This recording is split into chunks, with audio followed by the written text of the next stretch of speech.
नमः संस्कृताय नमस्कार प्रिय विद्यार्थियों, स्वागत है आपका आपके अपने YouTube चैनल समर्पण संस्कृत क्लासेस पर। जैसे कि आप सभी ने थंबनेल देख ही लिया होगा, आज की जो क्लास है मोस्ट इम्पोर्टेंट आपके लिए क्वेश्चन मैं लेकर के आई हूँ। तो आप क्लास को लास्ट तक अवश्य देखिएगा और बहुत अच्छी क्लास है आप सभी के लिए। और जितने भी क्वेश्चन लेकर के आई हूँ बहुत बहुत आपको स्टेट के एग्जाम में काम आने वाले हैं।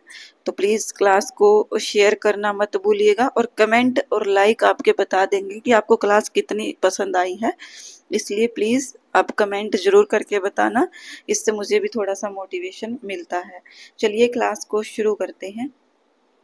सबसे पहले हमारा जो क्वेश्चन है, आप क्वेश्चन नंबर की सीरीज को मत देखना, क्योंकि आप सभी जानते हैं मैंने कहीं कहीं से ये क्वेश्चन इकट्ठे किए होते हैं जो आपके लिए एग्जाम ओरिएंटेड है। चलिए शुरू करते हैं। सबसे पहले हमारे पास प्रश्न आता है कि हिरण्यगर्भ सूक्तम ऋग्वेदस्य कस्मिन मंडले आयाति।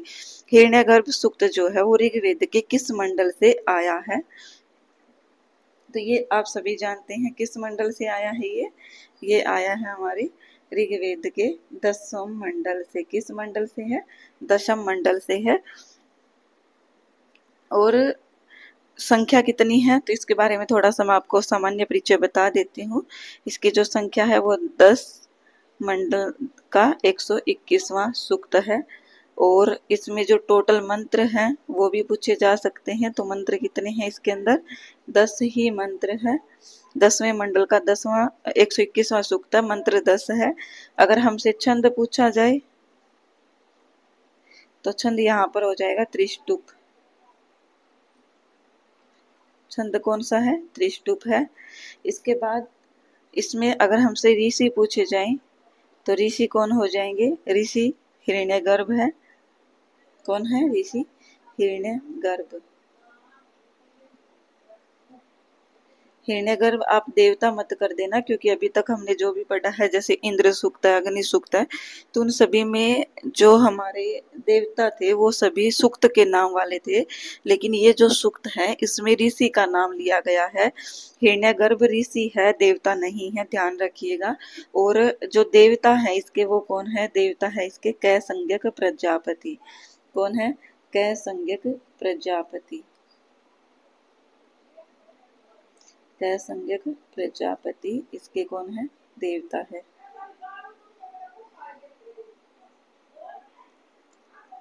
आई होप आपको ये क्लियर हो गया होगा। क्या है? हिरण्यगर्भ सूक्त ऋग्वेद के। ये भी पूछा जा सकता है कि ये किस वेद से संबंधित है, तो ऋग्वेद के 10वें मंडल का 121वां सूक्त है। देवता कैसंज्ञक प्रजापति है, मंत्र इसमें 10 है, छंद त्रिष्टुप है और ऋषि हिरण्यगर्भ है। अगर आपको याद नहीं रहता है तो आप इस चीज का स्क्रीनशॉट लेकर के रख सकते हैं, नहीं तो मैंने आपको करवा दिया है, आप इसको ध्यान रखिएगा। मैं हटा रही हूँ इसको। चलिए आगे करते हैं। नेक्स्ट क्वेश्चन आता है हमारा, वो आपके काम का नहीं था इसलिए आपको नहीं करवाया गया। चलिए जो हमारा नेक्स्ट क्वेश्चन आता है वो है सुनह शेपस्य आख्यानम कुत्र प्राप्यते। सुनह शेप का आख्यान जो है वो कहाँ पर प्राप्त होता है? तो सुनह शेप का आख्यान जो है वो हमें प्राप्त होता है ऐत्रेय ब्राह्मण में। कहाँ पर प्राप्त होता है? ऐत्रेय ब्राह्मण में। अब आख्यान से संबंधित कुछ एक प्रश्न है जो हमसे एग्जाम में पूछे जाते हैं, वो भी आपको ध्यान रखना है। तो वो कौन कौन से प्रश्न है? वो है हमारे जैसे हमारा वांगमनस आख्यान है, वांगमनस आख्यान, वाणी और जो मन का आख्यान है, वाणी और मन, वांगमनस का यही अर्थ है, वाणी और मन। इस ये जो आख्यान है ये हमारा मिलता है शतपथ ब्राह्मण में। कहाँ मिलता है? शतपथ ब्राह्मण में। और शतपथ ब्राह्मण के कुछ और भी आख्यान हैं जो आपको जानना जरूरी है, एग्जाम में पूछे जा सकते हैं। तो मैं शतपथ ब्राह्मण बार बार नहीं लिखूंगी, आप ध्यान रखिएगा। फिर आता है हमारा मनु एवं श्रद्धा का आख्यान। मनु एवं श्रद्धा आख्यान आख्यान क्षमा कीजिएगा, थोड़ा सा डिस्टरबेंस हो सकता है क्योंकि नाइट हो चुकी है, यहाँ पर 11 बजने को गए हैं और मच्छर इतने आ जाते हैं। अभी बारिश का जैसे मौसम चल रहा है तो बार बार ऊपर गिर जाते हैं ना, तो इससे मुझे तो बहुत डर लगता है इन चीज़ों से। इसलिए प्लीज थोड़ा सा डिस्टर्बेंस हो सकता है आपको बीच बीच में। मनु एवं श्रद्धा का आख्यान भी शतपथ ब्राह्मण में है। और कौन से आख्यान है, तो च्यवन और सुकन्या का आख्यान। च्यवन सुकन्या आख्यान भी हमारा कहाँ पर प्राप्त होता है, ये भी हमारा शतपथ ब्राह्मण में प्राप्त होता है। और एक और आता है जो कि मोस्ट इम्पोर्टेंट है, पुरूरवा उर्वशी। क्या है, पुरूरवा उर्वशी। आपने एक संवाद सूक्त भी पढ़ा होगा। तो इन ये जो संवाद सूक्त मान लीजिए या आख्यान मान लीजिए, ये भी कहाँ पर मिलता है, शतपथ ब्राह्मण में ही मिलता है, ध्यान रखिएगा। फिर कुछ एक और है इम्पोर्टेंट जो हम जान लेते हैं, जैसे इंद्र और अहिल्या का आख्यान जो है, इंद्र अहिल्या आख्यान, ये कहाँ प्राप्त होता है हमें, इंद्र और अहिल्या आख्यान कहाँ पर प्राप्त होता है हमें, षड्विंश ब्राह्मण में। कहाँ पर, षड्विंश ब्राह्मण में। मैं अपनी तरफ से कोई कमी नहीं छोड़ रही हूँ। अगर फिर भी आपका एग्ज़ाम क्लियर नहीं होता है तो कहीं ना कहीं आपने ही एग्ज़ाम जो है उसकी अच्छे से तैयारी नहीं की है, क्योंकि आप सभी जानते हैं सिर्फ और सिर्फ संस्कृत का 60 नंबर कर लेने से हमारा एग्ज़ाम क्रैक नहीं हो जाता। इसलिए हमें सभी सब्जेक्ट को साथ में लेकर के चलना है, चाहे वो जर्नल हो या फिर जैसे हमारा सब्जेक्ट हो। तो आपको इसको भी नहीं छोड़ना है, सब्जेक्ट को जो हमारा संस्कृत है। और आपको जनरल पेपर जो है जो 90 नंबर का आएगा उसको भी नहीं छोड़ना है। ऐसा भी नहीं है कि आप 90 नंबर से पास हो जाओगे। 90 नंबर कभी भी आप 90 की तैयारी करके जाओ, कभी भी आपको 90 के 90 प्राप्त नहीं होंगे, क्योंकि एग्जामिनर पता नहीं होता कुछ एक क्वेश्चन कहाँ से उठा करके डाल देता है। और अगर आप संस्कृत की करके जाओ तो भी आप पास नहीं होगे। तो आपको दोनों को साथ में ही लेकर के चलना है, ध्यान रखिएगा। चलिए, इंद्र और अहिल्या का हमारा आख्यान षड्विंश ब्राह्मण में है। नेक्स्ट जो हमारा एक और फेमस आख्यान है, जिसको हम शर्मापणि संवाद सूक्त भी कह सकते हैं।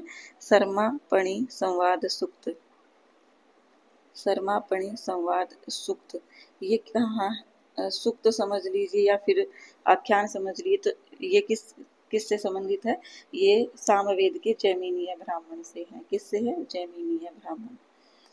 और ये षड्विंश ब्राह्मण भी किसका है, जैमिनीय ब्राह्मण का ही है, ध्यान रखिएगा। इंद्र अहिला आख्यान, षड्विंश ब्राह्मण, शर्मापाणि संवाद सूक्त मान लीजिए या आख्यान मान लीजिए, ये जैमिनीय ब्राह्मण में प्राप्त होता है। नेक्स्ट क्वेश्चन आता है हमारा, और ये जो क्वेश्चन है सुनशेप आख्यान, ये कहाँ पर है, ये ऐत्रेय में है। शतपथ के मैंने आपको करवा ही दिए हैं। चलिए नेक्स्ट क्वेश्चन आता है हमारा, मच्छर है कि कम चक्कर है। कालक्रम के अनुसार तालिका हमें, मतलब कि हमें काल के अनुसार इनको लगाना है। और मैं आपको एक वीडियो दे दूंगी, कल दे दूंगी मैं आपको इसकी वीडियो। जो साहित्य के जितने भी आचार्य हैं हमारे, उनका कालक्रम के लिए मैं एक वीडियो बना दूंगी, उसको ध्यान रखिएगा, उसको पढ़ लीजिएगा। और आपकी प्रैक्टिस की ये लास्ट क्लास है। उसके बाद आपको मैराथन क्लास मिलेगी 28 और 29 तारीख को। ये मैंने आपको पहले भी इन्फॉर्म कर दिया, एक बार फिर से कर रही हूँ, ध्यान रखिएगा। चलिए, वो क्लास आपको अवश्य अवश्य देखनी है, मोस्ट इम्पोर्टेंट आपके लिए होगी।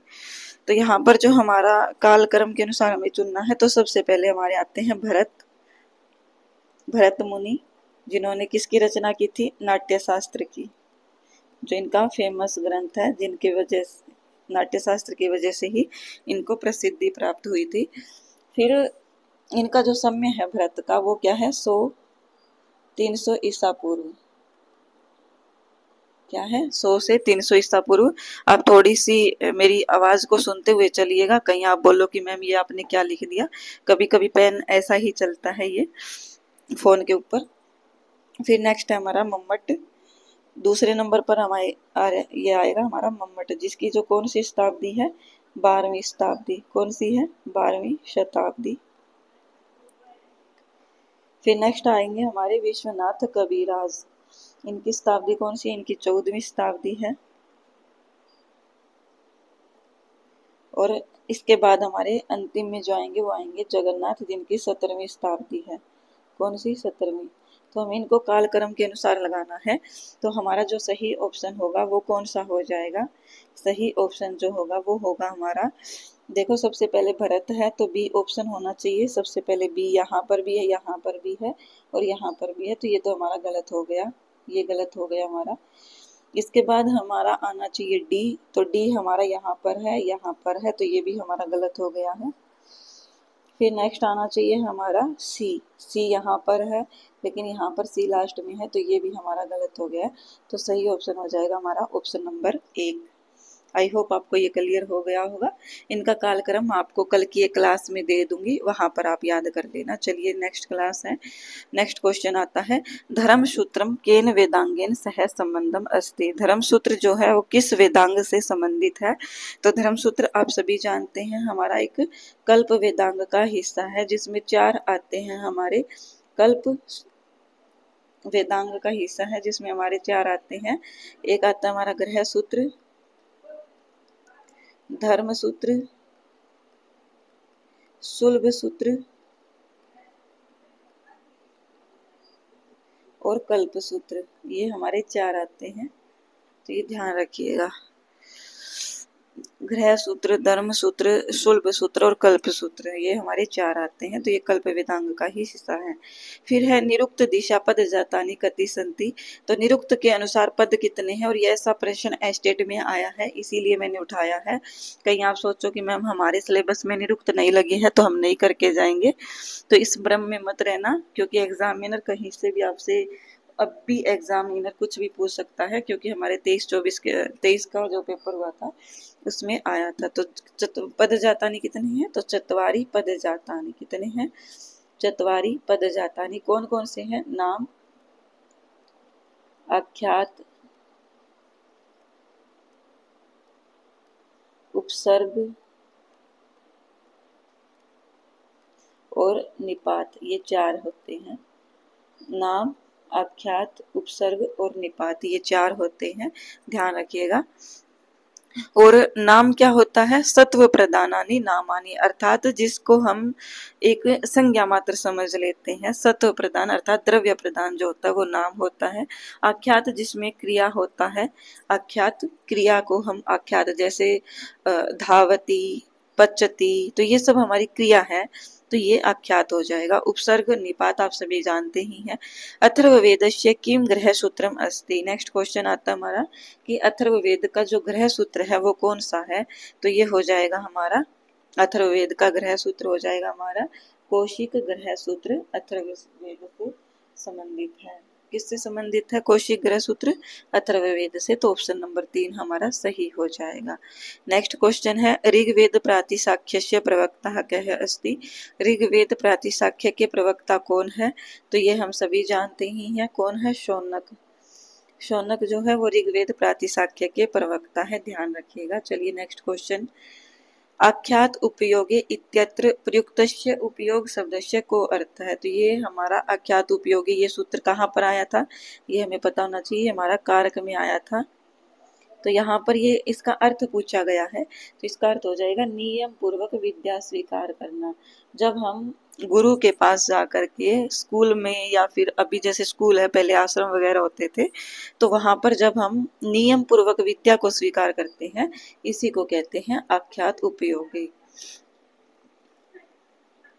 सामवेदस्य ब्राह्मणम अस्ति। सामवेद का जो ब्राह्मण है वो कौन सा है, तो सभी जानते हैं सामवेद में कुल 9 ब्राह्मण माने गए हैं। तो उसमें मैंने ये 9 के 9 ब्राह्मण आपको पिछले प्रैक्टिस सेट में करवाए हैं, तो ये आप ध्यान रखिएगा। इसमें जो हमारा सामवेद का ब्राह्मण है वो कौन सा है, संहितोपनिषद। जब मैंने वैदिक साहित्य की प्रैक्टिस सेट करवाई थी, तो उसमें सभी के सभी ब्राह्मण मैंने बताए हैं अच्छे से, सामवेद के कौन कौन से हैं, पंचविंश, षड्विंश और ये सभी मैंने ब्राह्मण आपको बताए हैं, जैमिनीय ब्राह्मण, षड्विंश ब्राह्मण, तो ये ध्यान रखिएगा। चलिए नेक्स्ट क्वेश्चन आता है कि एषु किम रामायण आश्रितम न भवति। इनमें से रामायण आश्रित नहीं है।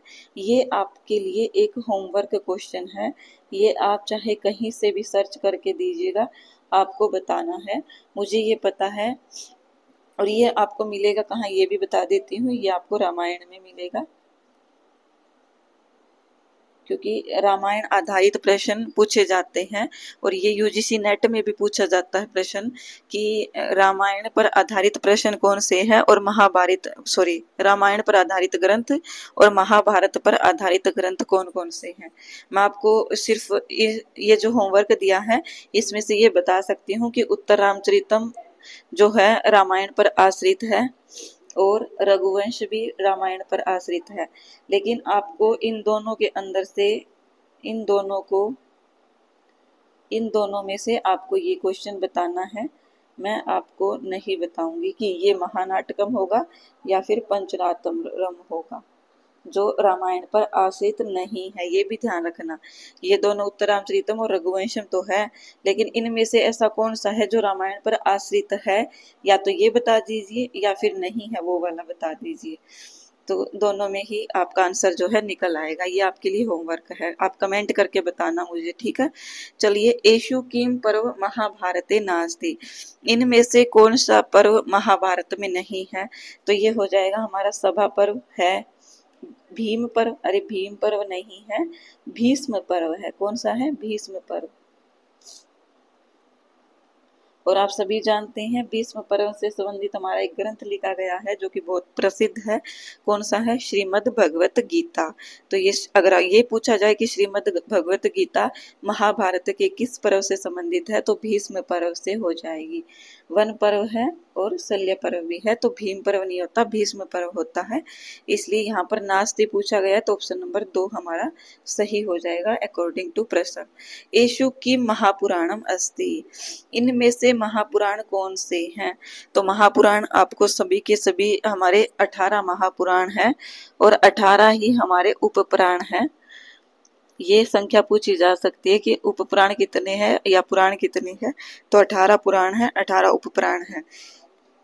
तो ये जो सांब पुराण है ये नहीं है, क्योंकि ये इसकी जो गणना है उपपुराण में की जाती है। आदित्य पुराण भी नहीं है, नहीं ही ये है, तो इसका मतलब ऑप्शन नंबर 1 सही हो जाएगा। महापुराण में कुर्म पुराण को गिना जाता है। किसको गिना जाता है? कुर्म पुराण को। वेदस्य नासिका स्थानीय अंगम किमस्ति, वेद का जो नासिका स्थानीय अंग है वो क्या है, ये पूछा गया है। नासिका स्थानीय अंग तो मैंने आपको अच्छे से करवाया था कि छंदः पादौ तु वेदस्य हस्तकल्पो अथ पठ्यते, और शिक्षा घ्राणम तु वेदस्य श्रोत्रम निरुक्तम उच्यते। फिर है ज्योतिषाम अयनम चक्षुर निरुक्तम श्रोत्रम उच्यते, ऐसे। फिर हमारा जो लास्ट आता है वो क्या है? व्याकरण हमारा जो है वो मुख है, व्याकरण मुखम स्मृतम। तो ये सभी के सभी 6 आपके हो गए हैं। मैं एक बार लिख देती हूँ कि जो शिक्षा है वो है हमारी नासिका। तो आपको प्रश्न का आंसर तो मिल ही गया होगा, ऑप्शन नंबर 1 होगा। जो इसको हम घ्राण भी कह सकते हैं, ध्यान रखिएगा। आपको कहीं पर नासिका देखने को मिल सकता है, कहीं पर घ्राण, दोनों को दोनों ध्यान रखना। फिर है ज्योतिष। ज्योतिष क्या कहा जाता है? अयन। अकॉर्डिंग टू जो हमारा क्या है पाणिनीय शिक्षा में जो श्लोक लिखा गया उसमें ज्योतिषाम अयनम ऐसा लिखा गया है। लेकिन आपको क्या करना है, ये भी ध्यान रखना है कि ज्योतिष को चक्षु भी कहा जाता है। और किसका कहा जाता है?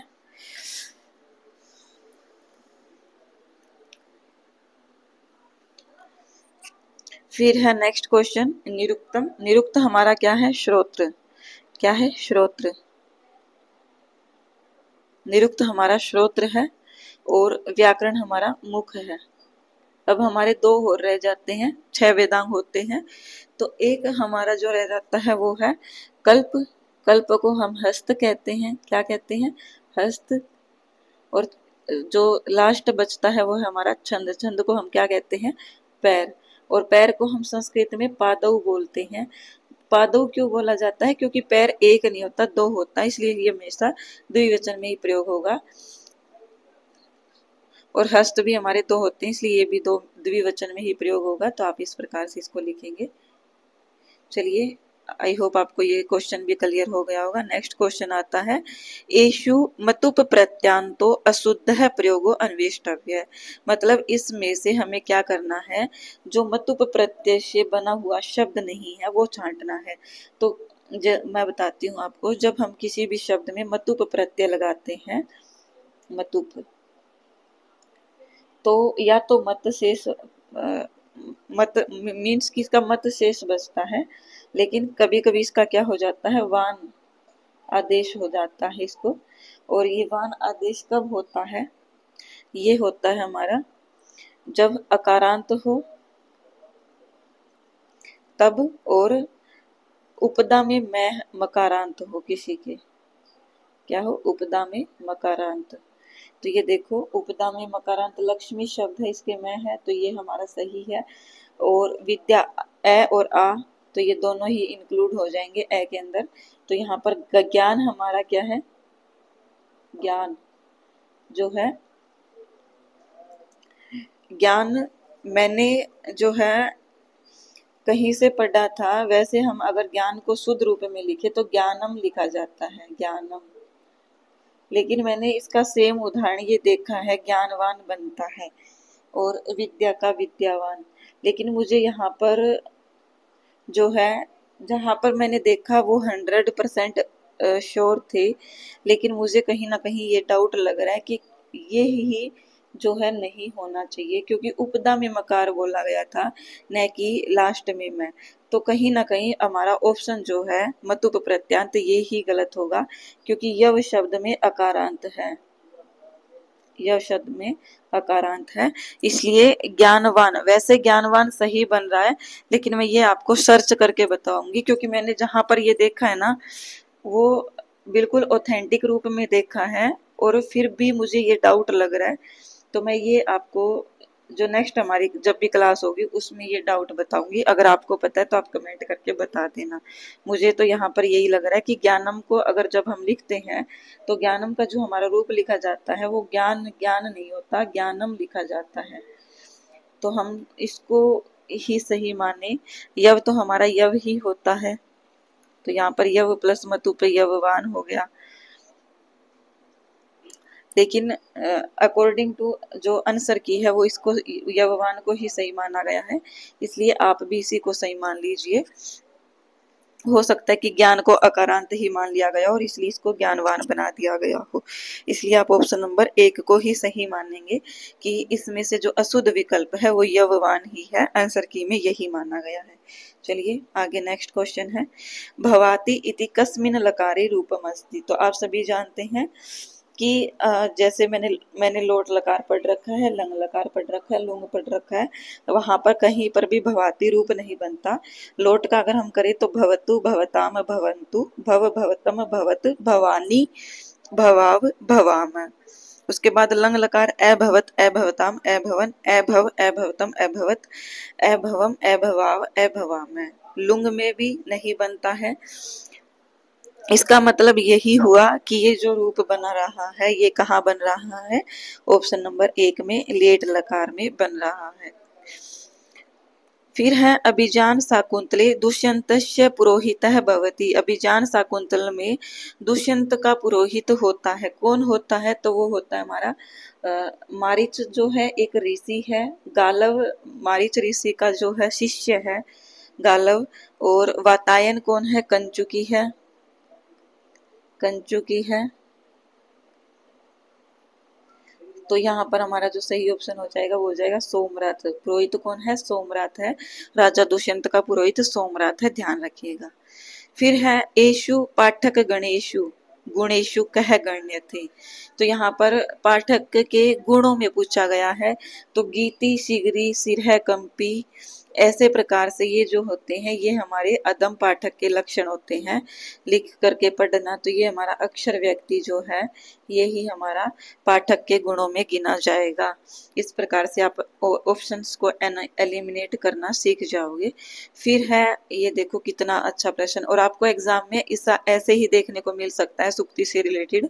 तो आपको कैसे सोल्व करना है, अगर आपको 1 से 2 को सुक्तियां भी आती होगी चारों में से तो भी आप इसको कर सकते हो। देखो जैसे मुझे पता है कि लोके ही लोहिप्य कठिन तरह खलु स्नेह मया बंद पाशा, ये जो शुक्ति है ये कहाँ से ली गई है? ये हर्षचरितम से ली गई है।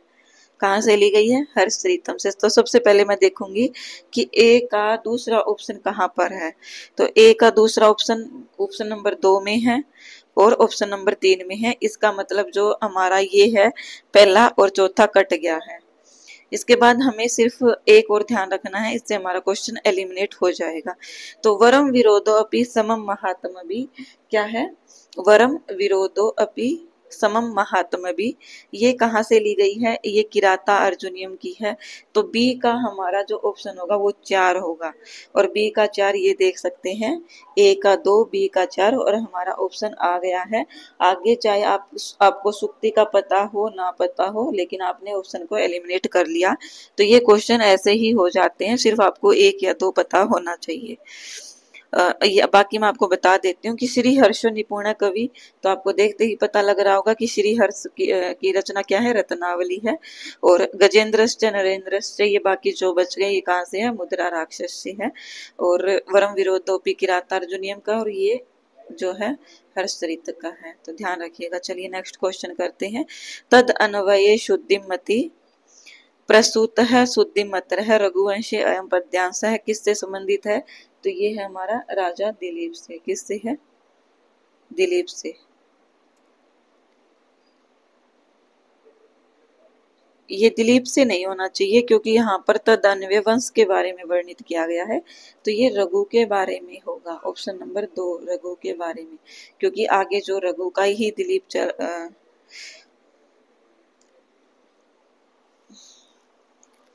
रघुवंशी अयम पद्यांश है तदन्वय शुद्धिमति प्रसूत है शुद्धिमतर है।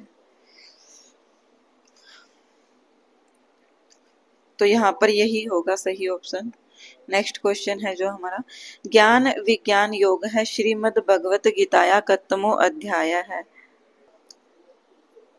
ज्ञान विज्ञान योग श्रीमद् भगवत गीता का कौन सा अध्याय है? तो ये हो जाएगा हमारा 7वां अध्याय। कौन सा अध्याय है? 7वां अध्याय सही ऑप्शन होगा। ज्ञान विज्ञान योग। द्वितीय अध्याय हमारा सांख्य योग है, सांख्य योग। तीसरा कर्म योग, ये है हमारा ज्ञान कर्म संन्यास योग।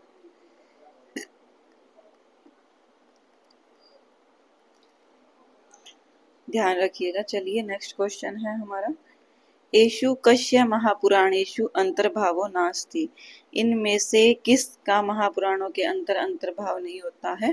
अर्थात महापुराणों में किसकी गणना नहीं होती है? तो इनमें से जो सही ऑप्शन हो जाएगा वो हो जाएगा सांब पुराण, क्योंकि मैंने बताया था ये उपपुराण में गिना जाता है, महापुराण में नहीं गिना जाता। फलेन मूलेन च वारी बोरुहाम मुने रीव एथमम यश्य वृत्तयः नैषधीय चरितम, ये कहा यहाँ क्या कहा गया है? यहाँ कहा गया है कि फलों को और उनके जो जड़ें होती है उसी से मेरा जो जीवन यापन होता है वो होता है और मैं मुनि की तरह आचरण करता हूँ। ये किसकी ऐसा जीवन कौन जीता है?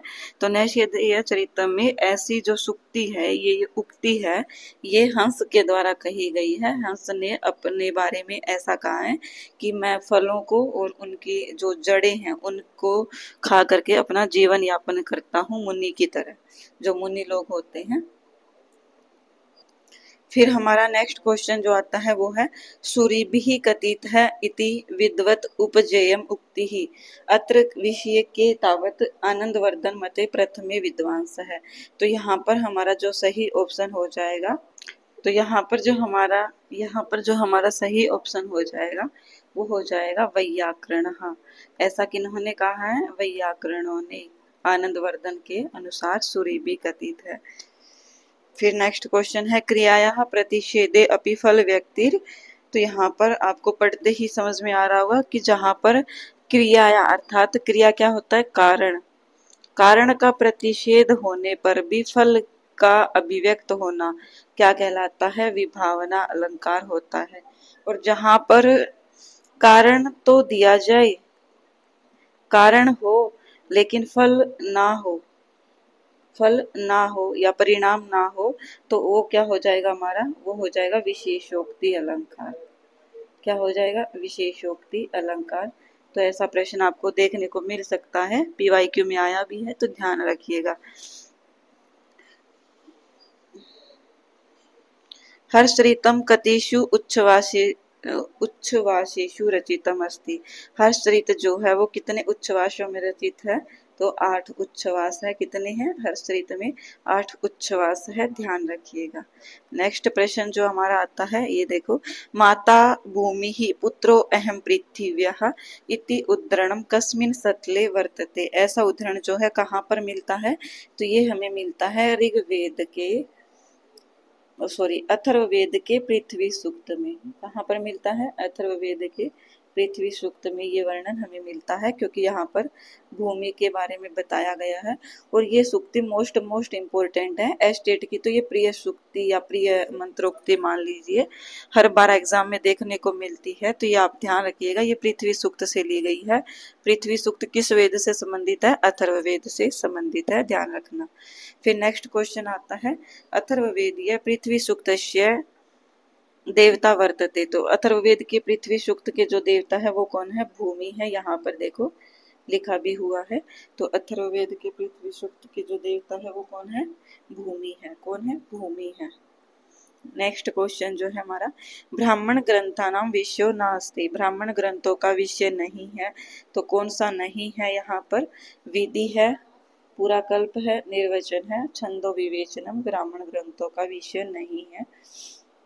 ये आपको प्रश्न देख करके जाना है, ऐसा प्रश्न एस्टेट में बार बार रिपीट हुए हैं। फिर है अधोलिखित नाम केन सह कश्य संबंध, ये बताना। तो ये बिल्कुल आसान सा आपके लिए हो गया होगा अगर आपने ईशोपनिषद के बारे में थोड़ा बहुत भी कुछ पढ़ा है तो यहाँ पर देखो याज्वल्क्य और गार्गी का संवाद जो है वो हमारा बृहद आरण्यक उपनिषद में है। मातृ देवो भव, पितृ देवो भव, आचार्य देवो भव, तो ये हमारा है तैत्तिरीय उपनिषद में। हिरण्यमयन, अगर किसी ने ईशोपनिषद पढ़ी है तो वो पता लगा सकता है कि ये कहाँ से है, ईशोपनिषद से। और न वित्तेन तर्पणीयो मनुष्य, तो ये कहाँ से हमारी, ये कठोपनिषद से, कि अर्थात वित्त से जो मनुष्य है वो संतुष्ट नहीं होता। ये किसने कहा था, ये जो है नचिकेता ने यम को कही थी, जब यम ने कहा था कि मैं तुझे धन वगैरह दे देता हूँ। तो आई होप आपको ये समझ में आ गया होगा। वांगमनस आख्यान कहाँ पर है, वांगमनस आख्यान जो है मैंने अभी आपको बताया था। वांगमनस आख्यान कहाँ पर था, सतपथ ब्राह्मण में था। और ऐत्रेय ब्राह्मण में कौन सा आख्यान था, शून्यसेप आख्यान। ध्यान रखिएगा, मैं भी इन चीजों में कंफ्यूज हो जाती हूँ, लेकिन आपको अच्छे से ध्यान रखना है। आप बहुत अच्छे विद्यार्थी हो, अच्छे से याद भी रखोगे, मैं ये कामना करती हूँ। तो वांगमनस जो है वो हमारा सतपथ में है, और ऐत्रेय में हमारा शून्यसेप आख्यान है। मीन्स की अपोजिट है, जहाँ पर स है वहां पर शून्यसेप नहीं है, और जहाँ पर शून्यसेप है वहां पर शतपथ नहीं है। ऐसा समझ करके याद कर लेना, क्योंकि कंफ्यूजन इन्हीं में होता है, ऐत्रेय और शतपथ में। फिर नेक्स्ट क्वेश्चन आता है हमारा, बहुत प्रसिद्ध सूक्ति है, स्त्रीणाम शिक्षित पटुत्वम अमानिषु शिशु, अरे क्या बोल गई मैं, स्त्रीणाम शिक्षित पटुत्वम मानुषीषु समदृश्यते किम उत या प्रतिबोधवत्य है।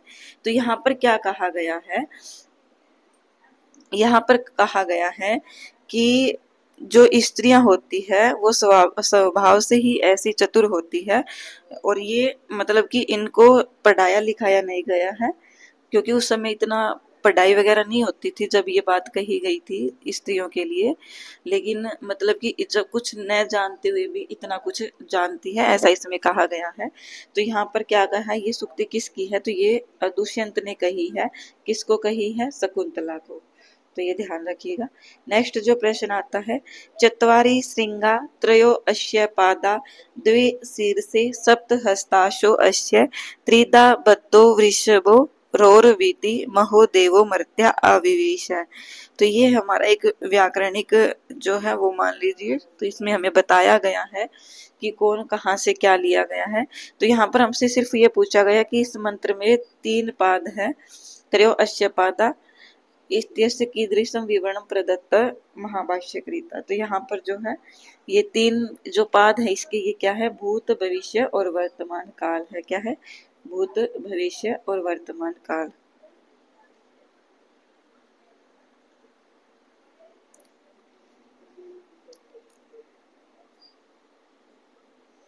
चलिए नेक्स्ट क्वेश्चन करते हैं। सतसाहस्री संहिताया अपरम नाम अस्ति। सतसाहस्री संहिता का जो अपर नाम है वो क्या है?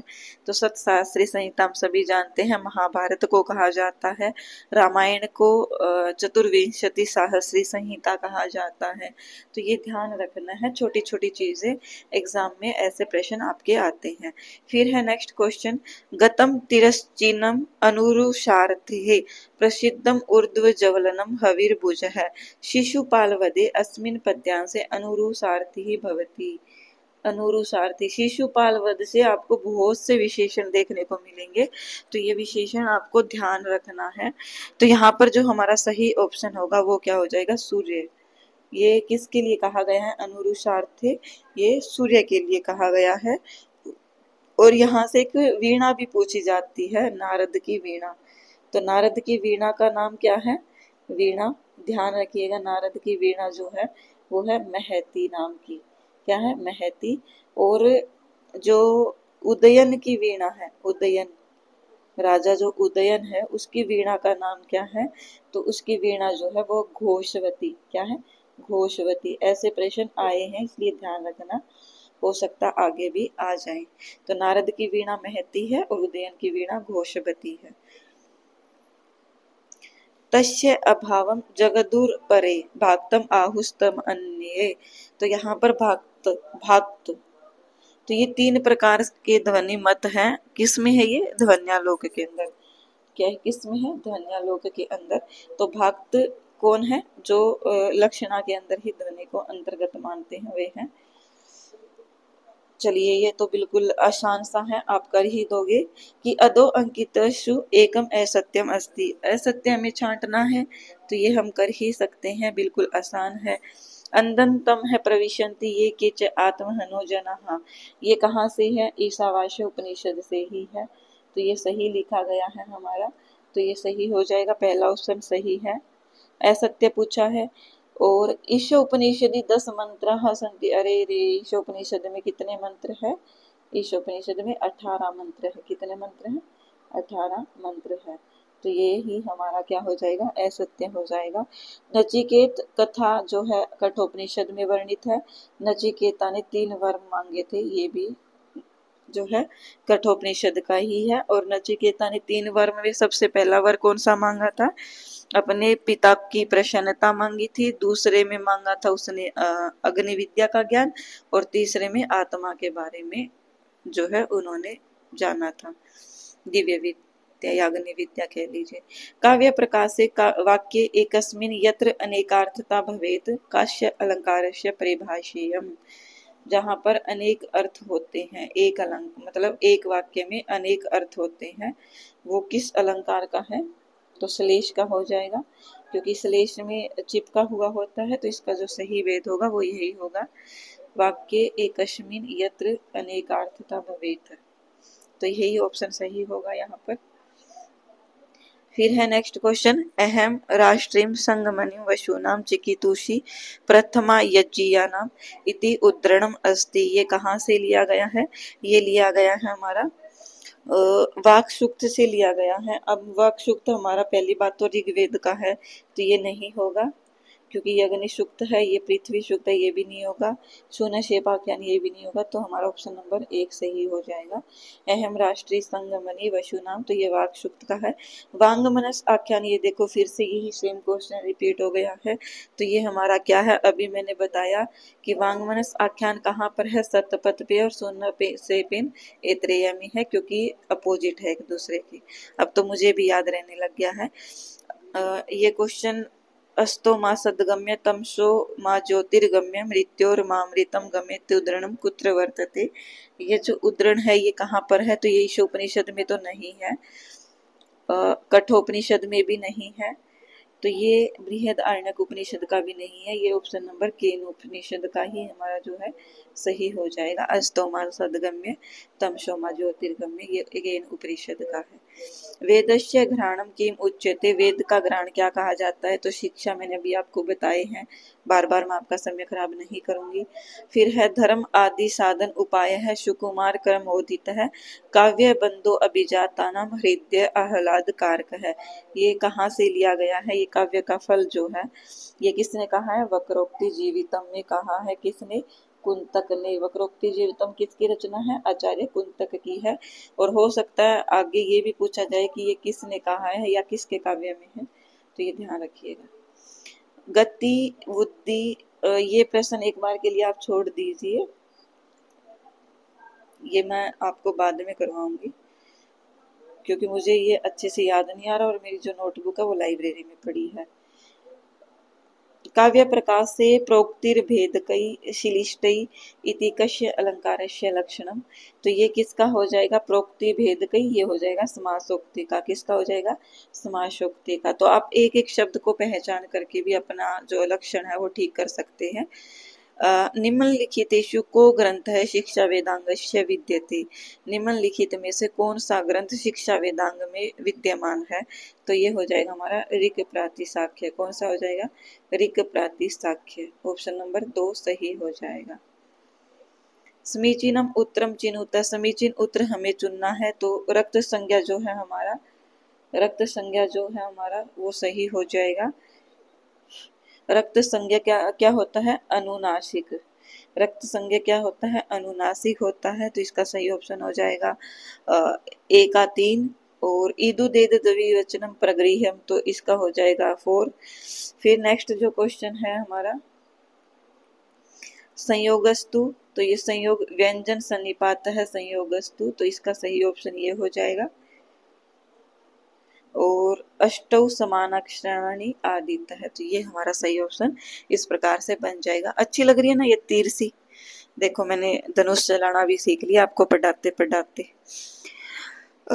रक्त संज्ञा हमारा अनुनासिक है। इदुदेद द्विवचनम प्रगृह्यम, संयोगस्तु व्यंजन सन्निपात है संयोग। ये भी प्रश्न पूछा जा सकता है कि संयोग संज्ञा किसकी होती है? तो दो व्यंजनों की संयोग संज्ञा होती है, ध्यान रखिएगा।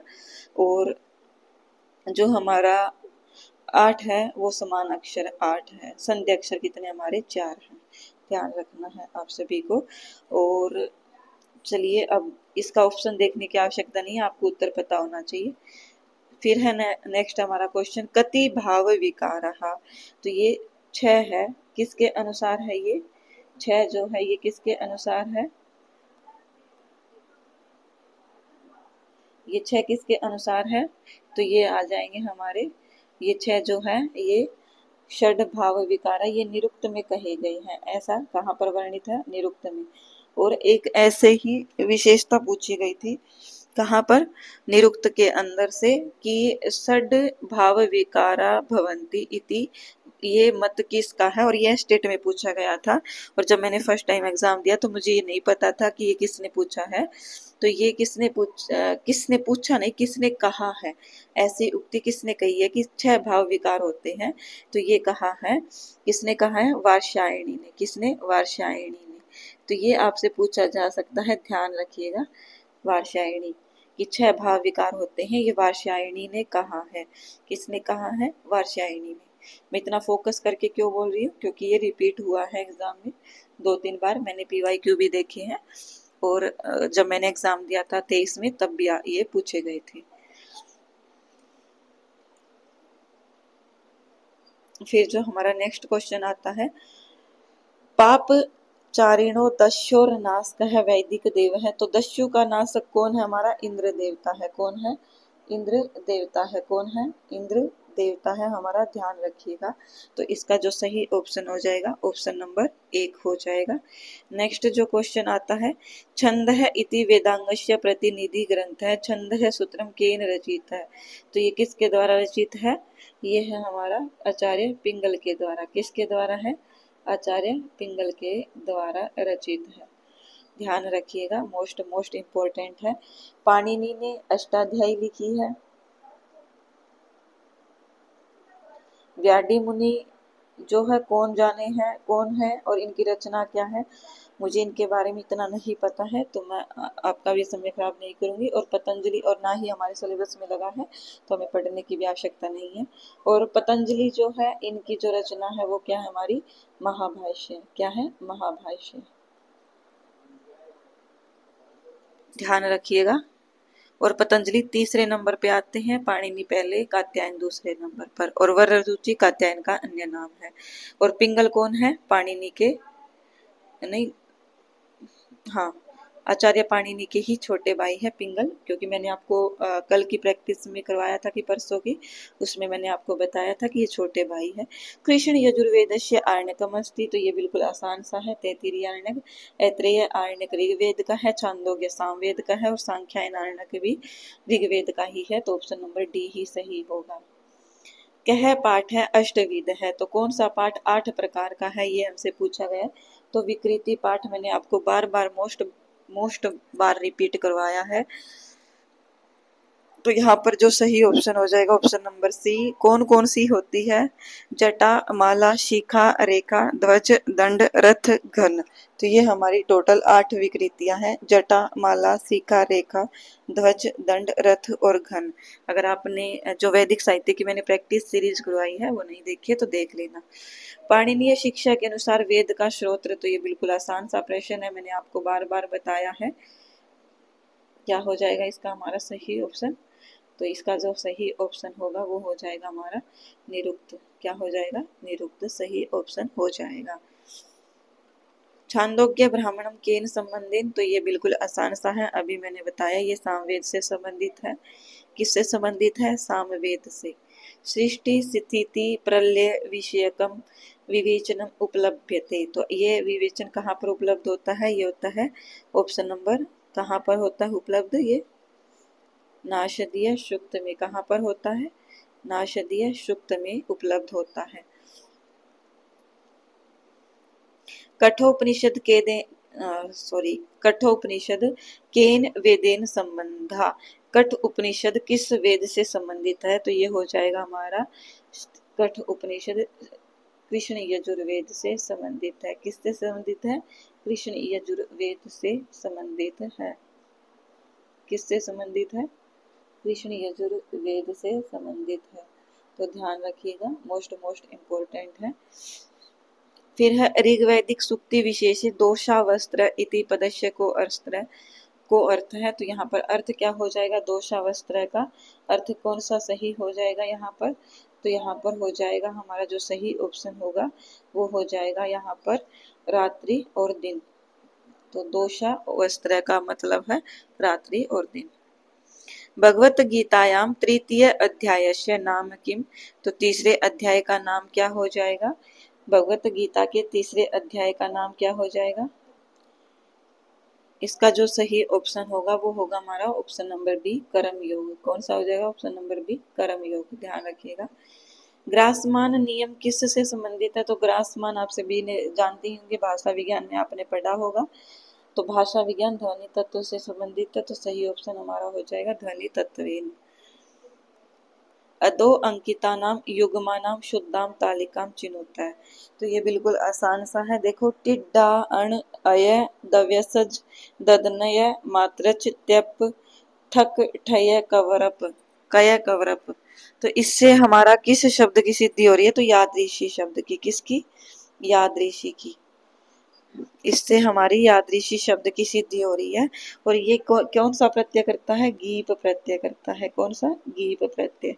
ये कहाँ से है, स्त्री प्रत्यय से है, गीप प्रत्यय लग करके ये शब्द बनाता है। ये जो पूरा का पूरा सूत्र है, टित डै अण अय दव्यसज ददनय मात्रच त्यप ठक ठय कवरप कय, ये सब जोड़ते हैं, तो यादृशी में कय जुड़ा हुआ है, इस प्रकार से ध्यान रखिएगा। फिर है नेक्स्ट लोम आदि पादम, तो हम इसको पहले इसको समझेंगे। तो गलेयम, गलेयम कैसे बनता है, तो गलेयम आपको ये पता होना चाहिए, गलेयम इत्यति से ऐसे हुआ है, सिद्ध हुआ है ये गलेयम। क्या है, इत्यति से बना है। और आत्मनेषु पदेशनतः, तो आत्मने पद से आप इसको छांट सकते हैं, ये आत्मने पद में बनता है, तो सी का दूसरा हो जाएगा और जो बच गया वो हमारा इसका हो जाएगा। अगर आपको नहीं भी पता है तो भी दिक्कत नहीं है। तो कैसे हो जाएगा, तीर बनाती हूँ मैं, धनुष चलाते हैं थोड़ा सा। पहले का होगा हमारा यादृशी, दूसरे का होगा हमारा आत्मनेषु पदेषु अनतः का क्या होगा हमारा एदिशत, और गलेयम का क्या होगा इद्यति, और फिर जो हमारा बच गया वो इसका हो जाएगा, चाहे हमें पता हो या ना पता हो। तो ये इस प्रकार से आपको ध्यान रखनी है। फिर है इति हेतु तदुद्भवे, ये कहाँ से लिया गया है, तो ये लिया गया है मम्मट से। कहाँ से लिया गया है, मम्मट से। ये पूरा का पूरा श्लोक आप मुझे बताएंगे कि ये पूरा श्लोक क्या है, और अगर आपको नहीं पता है तो जब मैं आपकी मैराथन क्लास लूंगी तो मैं उसमें आपको बता दूंगी। जय इति कस्य नामानंतरम, तो जय जो है किसका अन्य नाम है, तो ये है हमारा किसका अन्य नाम है, ये है हमारा महाभारत का। किसका है, महाभारत का। रत्नावल्यम प्रधान रसक है, तो ये सभी जानते हैं श्रृंगार रस है रत्नावली में, और जो श्रृंगार रस है रत्नावली में फेमस है, प्रसिद्ध है, तो ये आपको ध्यान रखना है। काव्य प्रकाशस्य मंगल श्लोके कस्य प्रशंसा कृत है, काव्य प्रकाश के मंगल श्लोक में, मंगल श्लोक मतलब मंगलाचरण में किसकी प्रशंसा की गई है, कवि भारती की। ध्यान रखिएगा किसकी की गई है, कवि भारती की। काव्य प्रकाश के रचनाकार कौन है, मम्मट। यत्र अर्थः शब्दो वा तम अर्थम उपसर्जनीकृत स्वार्थो व्यंग्यतः काव्य विशेषो भवति ध्वनि। क्या होती है, ध्वनि होती है। और ये लक्षण किसने दिया है, ध्वन्या लोक के रचयिता आनंद वर्धन ने ये लक्षण ध्वनि का दिया है। तो ये भी पूछा जा सकता है, ध्यान रखिएगा, मोस्ट इम्पोर्टेंट है। तर्क संग्रह अनुसारम कति द्रव्याणि, तर्क संग्रह के अनुसार कितने द्रव्य है, तो ये हम सभी जानते हैं, तर्क संग्रह के अनुसार 9 द्रव्य होते हैं।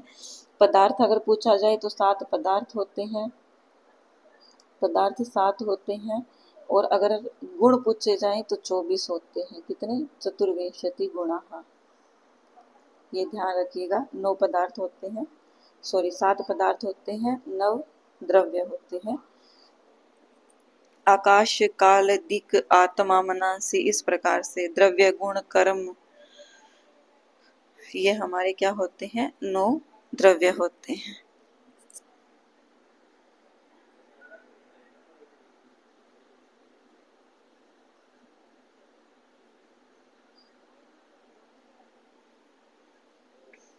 फिर जो हमारा जो नेक्स्ट आता है वो क्या है,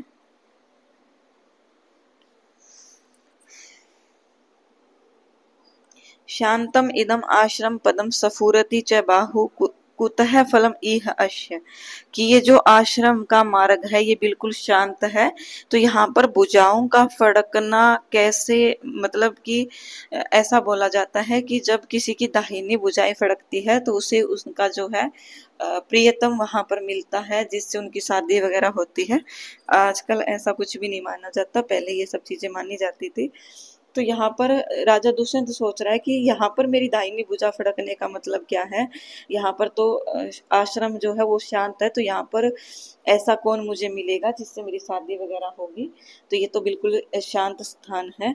या फिर उन्होंने एक सुक्ति बोली कि भवितव्यानाम द्वाराणि भवन्ति सर्वत्र, अर्थात जो होना होता है उसके जो द्वार है वो सभी जगह होते हैं। तो यहाँ पर हमसे अलंकार पूछा गया, अगर हमसे ये पूछा हो जाता कि किसने बोली, तो ये अभिज्ञान शाकुंतलम में दुष्यंत ने बोली है, लेकिन यहाँ पर अलंकार पूछा है तो यहाँ पर अलंकार जो होगा वो हो जाएगा हमारा अर्थांतर न्यास अलंकार। किसी विशेष का सामान्य से समर्थन करना क्या होता है हमारा अर्थांतर न्यास अलंकार। अर्थात जहां पर भी आपको सुक्ति दिखाई दे, जहां पर भी आपको सुक्ति दिखाई दे वो हमारा अर्थांतर न्यास अलंकार है। फिर नेक्स्ट क्वेश्चन है, ये हमने वैसे पहले भी कर लिया लेकिन एक बार फिर से, क्रियाया प्रतिषेधे अपि फल व्यक्तिर भिवावना, क्या है, फल व्यक्तिर भिवावना। ऑप्शन नंबर सी सही हो जाएगा। ध्वन्यालोक है इत्यस्मिन् ग्रंथे कति उद्योतः सन्ति, तो ये भी क्वेश्चन स्टेट में आया है। तो ये 4 होते हैं। कितने उद्योत होते हैं? 4। ध्वन्यालोक किस में विभाजित है? उद्योत में। ऐसे भी प्रश्न हमसे पूछा जा सकता है। काव्य प्रकाश किस में विभाजित है? उल्लास में। साहित्य दर्पण किस में विभाजित है? परिच्छेद में। और ध्वन्यालोक उद्योत में है। और ये सभी के सभी ग्रंथ हमें ये भी पता होना चाहिए, जो पीजीटी के विद्यार्थी है, टीजीटी के, दोनों को ये ध्यान रखना है कि कौन सा जो रचना ग्रंथ है वो किस प्रकार से विभाजित है। तो ये आप ध्यान रखिएगा। जैसे हमारा भरत मुनि का नाट्य शास्त्र है, वो किस में विभाजित है? तो वो अध्यायों में विभाजित है। किस में? अध्यायों में। और आपने सुना भी होगा कि उसमें कितने अध्याय हैं? 36 अध्याय हैं। कितने? 36 अध्याय हैं। किसमें बोल रही हूँ? भरत मुनि के नाट्य शास्त्र में। ये हमने कर ली है। तो ये बस यहाँ पर ये पूछा गया कि ये कहाँ पर मिलती है सुक्ति, तो ये मिलती है अभिज्ञान शाकुंतल में। और ये किसने बोली थी? राजा दुष्यंत ने बोली थी। कादम्बरी इति शब्दस्य को अर्थ है, तो कादम्बरी शब्द का यहाँ पर अर्थ क्या हो जाएगा? कादम्बरी शब्द का अर्थ है मदिरा। क्या है? मदिरा। देखो यहाँ पर कितना प्यारा नाम दिया गया, कादम्बरी मदिरा का। और वैसे आजकल हम क्या बोल देते हैं? शराब वगैरह। तो यहाँ पर कादम्बरी। निम्नलिखित अंतःस्थेषु को ध्वनि न गण्यते, मतलब कि अंत स्थानों में किसकी? अंतस्थ हमें पता होना चाहिए पहली बात तो कि कौन से होते हैं। अंतस्थ जो वर्ण होते हैं वो स्वर और व्यंजन के बीच के वर्ण होते हैं। स्वर प्लस व्यंजन के बीच के वर्ण, जो ना तो स्वर होते हैं और ना ही व्यंजन, आधे के काम करते हैं, तो नहीं गिना जाता, ये पूछा गया है। तो यह तो गिना जाता है, रे भी गिना जाता है, ले भी गिना जाता है, लेकिन टे जो है हमारा वो मुर्दा है, मूर्धन्य है, और वो सपर्शीय व्यंजन में गिना जाता है, अंतस्थ में नहीं। तो ये ध्यान रखिएगा। नेक्स्ट क्वेश्चन आता है, मुद्रा राक्षसे चंद्रगुप्तस्य अंतःपुरचरः कंचुकी भवति। मुद्रा राक्षस के चंद्रगुप्त के अंतःपुरचर का कंचुकी कौन है? तो ये हो जाएगा हमारा भागुरायण। कौन हो जाएगा? भागुरायण। ऑप्शन नंबर 4 सही हो जाएगा, भागुरायण कंचुकी। कंचुकी से और विदूषक से और पुरोहित से प्रश्न पूछे जाते हैं, तो इनको भी आपको अच्छे से ध्यान रखना है। वैसे मैंने जब आपको स्ट्रेटजी बताई थी तो उसमें साफ साफ बताया है कि ये चीजें करनी है। अगर आप फिर भी नहीं करके जा रहे हो तो कहीं ना कहीं आपकी ही गलती है। इतने आसान आसान से प्रश्न आपके एग्जाम में पूछे जा रहे हैं, तो आपको करके ही जाना है। नेक्स्ट क्वेश्चन है हमारा, और ये लगभग आपके कम से कम 70 से 80 प्रश्न हो गए होंगे। जिन्होंने गिना है उनको पता है कि इसमें कितने प्रश्न हो चुके हैं। तो प्लीज़ आप क्लास को शेयर जरूर कीजिएगा। मैं आप सभी के लिए इतनी मेहनत कर रही हूँ, तो प्लीज़ आप क्लास को हर विद्यार्थी तक पहुँचा दीजिए। कल को अगर कोई मिले कि एस्टेट के विद्यार्थी हैं और जो मुझे नहीं जानते हो, तो ये मेरे लिए एक सेमलेस बात होगी। तो प्लीज़ आप सभी तक ये क्लास पहुँचाने का कष्ट करेंगे। येषु किम रामायण आश्रितम भवति, इनमें से रामायण आश्रित होता है, तो ये हमारा सही ऑप्शन हो जाएगा, रामायण आश्रित। नैषधीय चरितम शिशुपाल वध, तो ये हमारा रघुवंश हो जाएगा। किराता अर्जुनियम, रघुवंश हमारा क्या है? रामायण आश्रित है। बाकी हमारा रामायण आश्रित नहीं है, क्योंकि शिशुपाल वध महाभारत और किराता अर्जुनियम भी महाभारत आश्रित है। एषु किम पर्व महाभारते नास्ति, इनमें से कौन सा पर्व ऐसा है जो महाभारत में नहीं है? तो युधिष्ठिर पर्व नाम की कोई चीज नहीं है, द्रोण पर्व है, भीष्म पर्व है, शल्य पर्व है। महाभारत आश्रितम न भवति, महाभारत पर आश्रित नहीं होता है, तो क्या नहीं होता है? वेणी संहार, दूतवाक्यम, अभिषेक। तो ये अभिषेक नाटक जो है, प्रतिमा और अभिषेक नाटक रामायण पर आश्रित है, ये ध्यान रखिएगा। किस पर आश्रित है? रामायण पर आश्रित है। किस पर आश्रित है? रामायण पर, ये ध्यान रखिएगा। प्रतिमा नाटक और अभिषेक नाटक, तो ये 2 ही ग्रंथ हैं भास के जो किस पर आश्रित है? रामायण पर। बाकी ये सभी जो है ये हमारे कहाँ पर आश्रित हो जाते हैं? महाभारत पर। फिर है सुक्ति, सताम सदबी संग है कथम अपि ही पुण्येन भवति। तो ये सुक्ति जो है हमें कहाँ से मिली है? तो देखो, हंसो ही शिरम आदत्ते तन्मिष्यत, तन मिश्रा वर्जती अप। अगर हमें ऐसे याद नहीं होता तो हमें ये पता है कि हंस का वर्णन कहाँ पर है, नैषधीय चरितम में। तो ऑप्शन नंबर सी की जो आंसर होगा वो कहाँ पर होगा, नैषधीय चरितम में। तो सी का 4 होना चाहिए। सी का 4 कहाँ पर है, सी का 4 यहाँ पर है। और भी कहीं है क्या, नहीं। तो देखो हमने एक सुक्ति को पहचाना और एक से ही हमने एनालिसिस कर ली। ऑप्शन नंबर 2 हमारा सही हो जाएगा। तो सताम सदबी, तो पहले का 2 होगा, बीजान शाकुंतलम से है, और 2 का तीसरा, तो यहाँ पर ये हो जाएगा उत्तरामचरितम, ये हो जाएगा नैषधीय और ये हो जाएगा शिशुपाल वधम। तो ध्यान रखिएगा। आई होप आपको क्लास पसंद आई होगी। जहाँ तक मुझे लगता है ये क्वेश्चन जो है आपका लास्ट क्वेश्चन था, फिर भी मैं एक बार आगे देख लेती हूँ, नहीं है आगे। क्लास को प्लीज़ प्लीज़ प्लीज़ शेयर ज़रूर कीजिएगा और कमेंट करके बताइएगा क्लास कैसे लगी। धन्यवाद, बने रहे हमारे साथ इसी प्रकार से।